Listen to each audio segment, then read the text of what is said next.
tadi dibahas sama Pak Prabowo di dalam, Pak. Sudah. Ya. Baik, yang pertama tadi Pak Prabowo menyampaikan, memberikan amanah kepada saya untuk memimpin Kementerian Pendidikan Dasar dan Menengah. Dan insya Allah saya didampingi 2 orang wakil menteri, tapi wakilnya siapa belum tahu, otoritas beliau. Dan kami juga menyampaikan insya Allah bisa melaksanakan dan memimpin kementerian untuk memajukan pendidikan.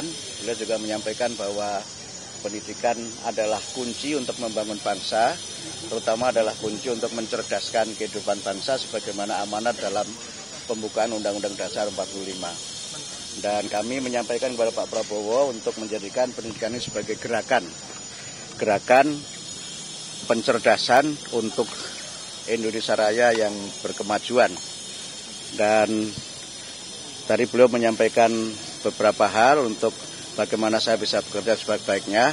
Dan saya bercanda tadi, tidak perlu pantun ya Pak Prabowo kali ini, karena pantunnya sudah saya sampaikan waktu Bapak menyampaikan visi dan misi di Muhammadiyah Surabaya. Bapak, ini Kementerian Pendidikan akan dibagi atau dipecah jadi 3 atau jadi 2 sih Pak? Saya tidak tahu, tapi saya diberi amanah beliau menjadi Kementerian Pendidikan Dasar dan Menengah. Pendidikan Dasar dan Menengah, itu adakah?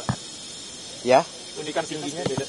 Saya tidak tahu, karena saya hanya diberi oleh beliau untuk melaksanakan dan memimpin Kementerian Pendidikan Dasar dan Menengah. Berarti terlepas dari universitas dan perguruan tinggi ya Pak? Kalau pendidikan dasar menengah berarti tidak mencakup perguruan tinggi.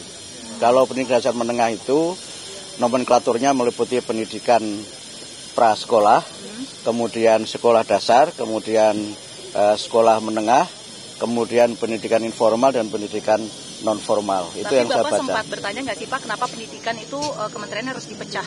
Apakah karena memang ada masalah-masalah yang sebelumnya atau Bapak sempat bertanya gitu? Tidak ada penjelasan dari beliau kenapa itu dipecah. Tidak ada alasan dari beliau kenapa kementerian dipecah, hanya menyampaikan bahwa tugas kementerian ini sangat penting dan sangat sentral untuk membangun dan mencerdaskan kehidupan bangsa. Pak, isunya kan seminggu lalu calon-calon menteri ini tanda tangan fakta integritas ya Pak. Apakah itu isinya apa aja sih Pak? Apakah berapa poin atau isunya menyebut apa Pak? Baik, 2 hari yang lalu kami bertemu dengan Pak Profesor Sufmi Dasko dan kami menandatangani 2 dokumen.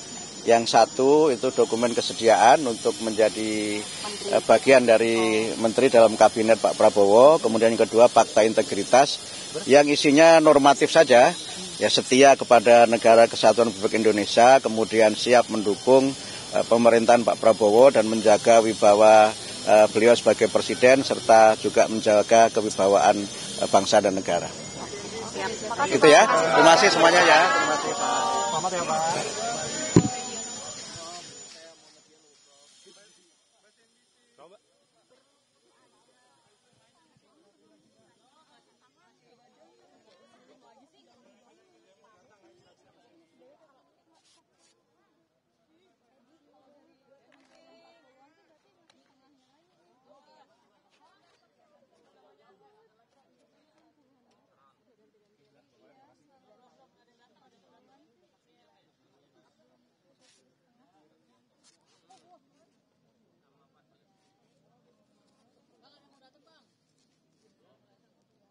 Kita saat jeda mendengarkan bahwa yang Abdul Muti sampaikan membahas soal pendidikan dasar dan menengah, tapi lebih detail soal nomenklatur atau pos kementerian yang